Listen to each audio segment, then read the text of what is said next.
মূর্খা পড়া মেয়েটি। পর্ব 1। ছোট্ট শহরের মোড়ের পাশের সেই পুরনো চায়ের দোকানে প্রায়ই দেখা যায় তাকে। মাথায় কালো বোরকা, হাতে একটা বই, আর চোখে এক অদ্ভুত স্বপ্ন। মেয়েটির নাম রাইসা। বয়স মাত্র 19, কিন্তু চোখের চাহনি বলে দেয় সে অনেক কিছু ভাবতে পারে।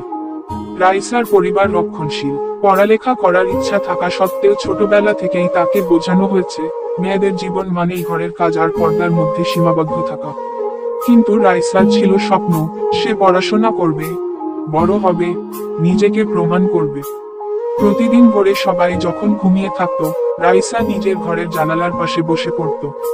একদিন তার বাবার চোখে পড়ে গেল এই দৃশ্য। রাগের চোটে রাইসার বইপত্র ছুঁড়ে ফেলে দিলেন। কিন্তু রাইসা থেমে থাকেনি। চুপি চুপি তার মায়ের সাহায্যে পড়াশোনা চালিয়ে যেতে লাগলো। একদিন শহরের স্কুলে মেয়েদের জন্য বিশেষ বৃত্তির ঘোষণা হলো। রাইসা ঝুঁকি নিয়েই পরীক্ষায় অংশ নিল। ফল প্রকাশের দিন পুরো শহর চমকে উঠল, রাইসা প্রথম হয়েছে। সবাই যখন অভিনন্দন জানাচ্ছে, তখন রাইসার বাবা নীরব। কিন্তু তার চোখের কোণায় গর্বের এক ফোঁটা অশ্রু ঠিকই দেখা গেল।